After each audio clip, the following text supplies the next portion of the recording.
Baik, kita lanjut untuk diskusi berkaitan dengan bagaimana cara menyatukan ide pokok yang telah kita buat. Nah, di sini saya akan coba sajikan cara untuk menyatukannya itu ada 3 aspek. Yang pertama, telah dilakukan pembatasan tema yang dipilih. Jadi, sebelumnya kita telah membatasi tema yang dipilih itu dengan kalimat yang lengkap. Jadi temanya kita sudah.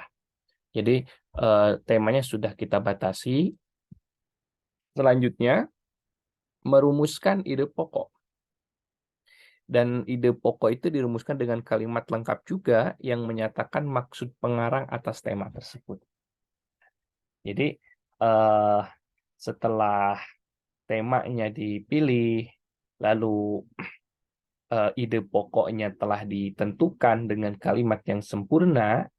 Nah, yang ketiga ini yang penting, yakni alat pemersatu atau unifying device.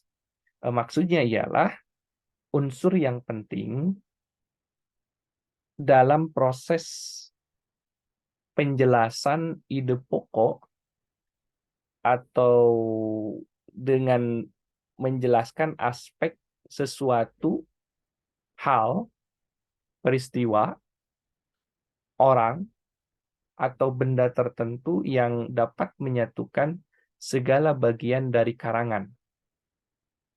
Karena merupakan contoh khusus yang mewakili ide pokok.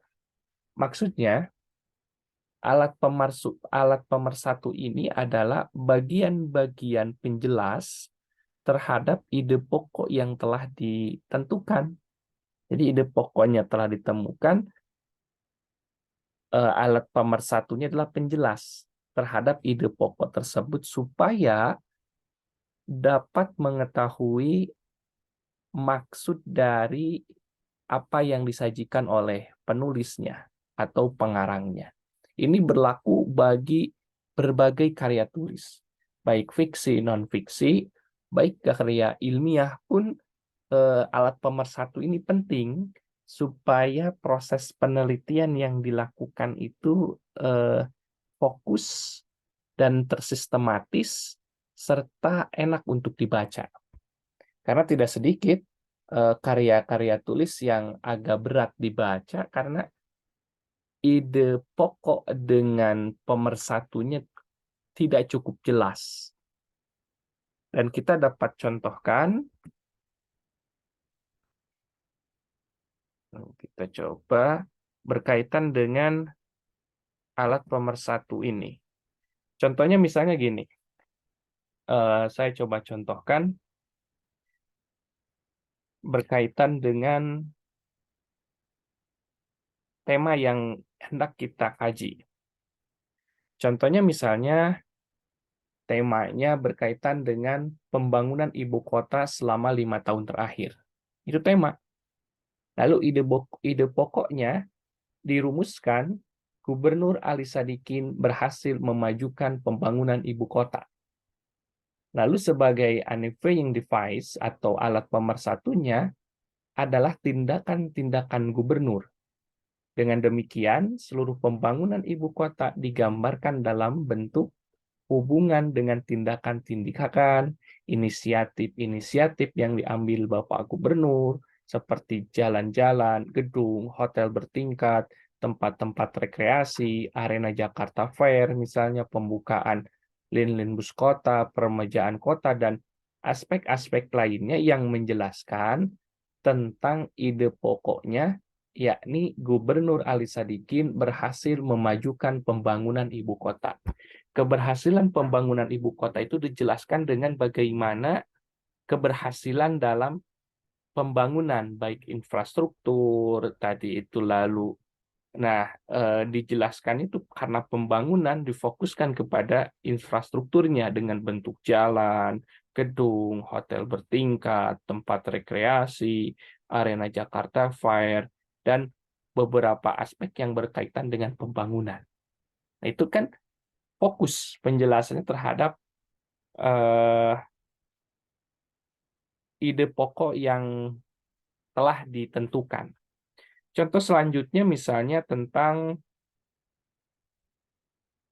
pengalaman dapat mengikuti rapat. Itu temanya, pengalaman dapat mengikuti rapat.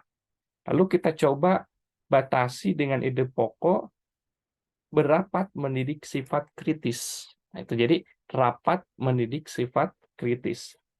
Kemudian kita menyatukan karangan-karangan dengan mengemukakan dan tidak mengemukakan berkaitan dengan fakta-fakta dan argumen yang membuktikan kebenaran tesis yang diucapkan dalam ide pokok. Nah, jadi kan ingin menjelaskan tentang apa manfaat dari mengikuti rapat itu. Misalnya terasah pikiran kritis, lalu membenturkan ide-ide untuk mencari kebenaran ataupun solusi, serta mengasah kepekaan terhadap sebuah retorika, kebenaran, dan yang lainnya. Nah, itu menunjukkan penyatuan ataupun alat pemersatu untuk menjelaskan ide pokok. Oleh karena itu, eh, 3 poin ini dalam cara menyatukan itu penting kita gunakan sebagaimana telah dijelaskan sebelumnya, pembatasan tema, lalu perumusan ide pokok, dan adanya alat pemersatu yang menjelaskan ide pokok yang telah ditentukan. Sekian, terima kasih atas perhatiannya, dan ini menjadi prepare untuk kita berkaitan dengan karya tulis yang hendak kita sajikan.